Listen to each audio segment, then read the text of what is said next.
और भीम आर्मी और हमारी पार्टी आज़ाद समाज पार्टी काशीराम के साथियों का भी धन्यवाद करते रूप में दुनिया का सबसे महान लोकतांत्रिक दर्शन दिया।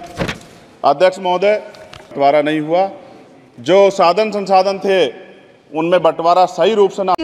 जय हिंद, जय बिहार, जय शिवहर। बहुत बहुत धन्यवाद। श्री चंद्रशेखर जी। माननीय सभापति जी, जय भीम। महामहिम राष्ट्रपति जी के अभिभाषण पर धन्यवाद प्रस्ताव पर बोलने को आपने मुझे अवसर दिया, इसके लिए मैं आपका आभारी हूं। सभापति महोदय, सर्वप्रथम मैं बहुजन समाज में जन्मे सभी संतों, गुरुओं, महान पुरुषों को नमन करता हूं, जिनमें महात्मा ज्योतिबा फूले, डॉक्टर बाबा साहब अम्बेडकर, माननीय काशीराम साहब को मैं याद भी करता हूं आज के दिन पर। साथ साथ नगीना की महान जनता और भीम आर्मी और हमारी पार्टी आज़ाद समाज पार्टी काशीराम के साथियों का भी धन्यवाद करता हूं। इसके बाद अपने कुल गुरु जगत गुरु सदगुरु रविदास जी महाराज को भी मैं नमन करता हूं, जिन्होंने दुनिया को लगभग 600 साल पहले बेगमपुरा शहर के रूप में दुनिया का सबसे महान लोकतांत्रिक दर्शन दिया। अध्यक्ष महोदय, माननीय सभापति जी, 14 अगस्त 1947 को ये देश अंग्रेजों के अधीन था। 15 अगस्त 1947 को हम लोग आज़ाद हुए। 16 अगस्त 1947 को देश आज़ादी में था, लेकिन धन धरती राजपाट में बंटवारा नहीं हुआ। जो साधन संसाधन थे उनमें बंटवारा सही रूप से न होने के कारण एक बहुत बड़ी आबादी सुविधाओं से वंचित और सम्मान से वंचित रह गई। उनको सम्मान देने के लिए और अंतिम व्यक्ति तक सुविधाएं पहुंचे, इसके लिए लोकतंत्र की व्यवस्था हुई। लेकिन आज़ादी के 70 साल बाद भी हम कहाँ खड़े हैं, इस पर ये चिंता का विषय है। मैं मानता हूं कि सामाजिक न्याय तभी होगा माननीय सभापति जी, जब जातीय जनगणना पूरी होगी और जातीय जनगणना कराई जाएगी और साथ साथ संख्या के आधार पर आरक्षण जो है वंचित वर्गों का बढ़ाया जाएगा। उसके साथ साथ जब राष्ट्रपति जी अभिभाषण पर बात रख रही थी तो उन्होंने शहरी और ग्रामीण क्षेत्रों के विकास की बात कही और ये भी कहा कि दुनिया में सबसे उत्तम शहर हमारे यहाँ बने। लेकिन माननीय सभापति जी, 70% आबादी तो गांव में निवास करती है, तो गांव की आबादी के बारे में भी सोचना होगा कि उनका जीवन कैसे बदले। माननीय सभापति जी, उच्च शैक्षणिक संस्थानों में बहुजन समाज के जो छात्र हैं उनके साथ कास्ट एट्रोसिटी हो रही है, निरंतर उनकी हत्या हो रही है। साथ साथ जो सरकारी कर्मचारी हैं दफ्तरों में, उनके साथ भी जो SC ST OBC और मुस्लिम और अन्य धार्मिक अल्पसंख्यक, उनके साथ भी माननीय सभापति जी जातिगत और धार्मिक जो है शोषण किया जा रहा है। इसलिए मेरी मांग भी है कि पुरानी पेंशन को भी अध्यक्ष जी बहाल किया जाए। जो कर्मचारी देश की सेवा में लगे हैं उनका भी सम्मान होना चाहिए।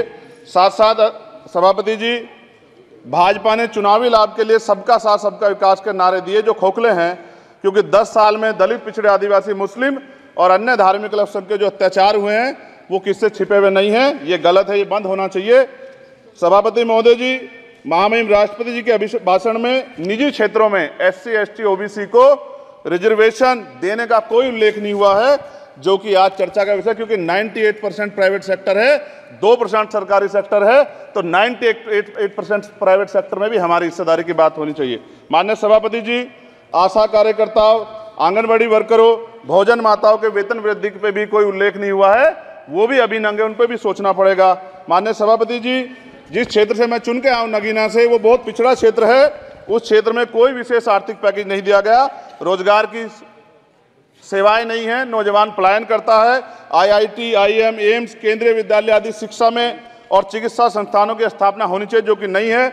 और माननीय सभापति जी, मानसून सत्र आ गया है, मेरा क्षेत्र बाढ़ से बहुत प्रभावित है, इसलिए मैं आपसे आग्रह करूंगा कि वहां के लोगों को बाढ़ से निजात दिलाई जाए। माननीय सभापति जी, चीन हमें आंख दिखा रहा है और लगातार हमारे देश की सीमाओं में घुसपैठ कर रहा है, इसलिए अग्निवीर योजना को हटाकर पुनः सेना भर्ती शुरू की जाए और साथ साथ भारत की सबसे प्राचीन व बहादुर रेजिमेंट में से एक चमार रेजिमेंट को पुनः बहाल करा जाए, ऐसा भी मेरा आपसे आग्रह है। माननीय सभापति जी, पिछले सारे प्रधानमंत्रियों ने मिलकर जितना कर्ज लिया है उससे दुगना कर्ज हमारे वर्तमान के प्रधानमंत्री जी ने लिया है। किसान अगर अपना कर्ज माफ कराने के लिए जाता है तो लाठी झेलनी पड़ती है, जबकि सरकार ने धन्ना सेठों का 15 लाख करोड़ रुपया माफ किया है। इस ओर हमें ध्यान देना पड़ेगा, हमारी आने वाली पीढ़ियों को ये कर्ज चुकाना पड़ेगा। माननीय सभापति महोदय जी, किसानों को MSP की लीगल गारंटी तथा किसानों का कर्ज माफ होना चाहिए। साथ साथ 2 अप्रैल 2018 को SC/ST के बच्चों पे बहुत बड़े पैमाने पे मुकदमे लगे थे। वो हमारी लड़ाई सही थी, ये सुप्रीम कोर्ट ने माना और बाद में सरकार ने माना। वो मुकदमे तुरंत वापस होने चाहिए। माननीय सभापति जी, प्रेस जो है उस पर भी शिकंजा कसा जा रहा है। जो पत्रकार सरकार खिलाफ बोलता है नौकरी से हाथ धोना पड़ता है, और सोशल मीडिया हमारा हथियार है, उस पर तरह तरह के प्रतिबंध लगाए जा रहे हैं और विरोध करने वालों को सोशल मीडिया हैंडल भी सस्पेंड करा दिए जा रहे हैं। साथ साथ सभापति जी, पेपर लीक और परीक्षाओं के कैंसिल होने से देश के नौजवानों का भविष्य खतरे में है। नीट, यूपी सिपाही भर्ती सभापति जी और 69,000 शिक्षक भर्ती में आरक्षण घोटाला हुआ है, कोई पूछने वाला नहीं, खून के आंसू रो रहे हैं बच्चे, बेरोजगारी का दंश युवा झेल रहे हैं। इसलिए मेरा आग्रह है कि युवाओं के लिए कृपया समाप्त करें चंद्रशेखर। माननीय सभापति जी, मैं पहली बार बोल रहा हूं, आप कहेंगे मैं बैठ जाऊंगा, मैं आपकी बात, मैं संवैधानिक मर्यादा का पालन करूंगा, मगर हम तो माननीय सभापति जी सुन ही रहे हैं। आप बोलिए, 1 मिनट। धन्यवाद।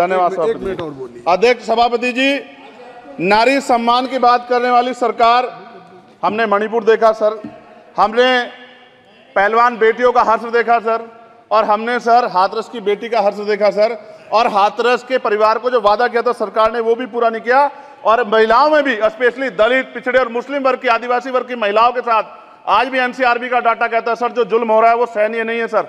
साथ साथ कोविड में तैरती, हमने कोविड में बहुत सुना सर, कोविड में तैरती लाशें भी गंगा में हमने देखी है सर, और मजदूरों का हाल भी हमने देखा है। सभापति जी, बस सब समाप्त कर रहा हूं। नोटबंदी पे छोटे मझले उद्योग की जो कमर टूटी वो भी हमने देखी है।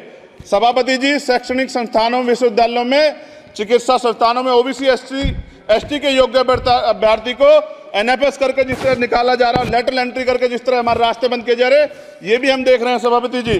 साथ साथ मेरा ये कहना है सर, ये सबका इशू है कि प्राइवेट कर्मचारी सर और सरकारी भी कई जगह पे 8 से ज़्यादा घंटों से काम करते हैं, और उनको जो सर उचित वेतन भी नहीं मिलता, तो न्यूनतम वेतन 20,000 रुपये तय हो और 24 घंटे की ड्यूटी। उदाहरण के तौर पर यूपी पुलिस सर बहुत पूरा काम करते हैं वो लोग, वो राज्य के विषय हैं। आप सर मैं आपके राज्य सरकार के लिए भी आपके संज्ञान में डाल रहा हूँ विषय सर। पुलिस सब जगह है सर, लेकिन सवाल ये है सर, बहुत पसीना बातें हैं, 8 घंटे की ड्यूटी और वेतन विसंगति, बॉर्डर स्कीम से उनको जो बाहर किया जाए।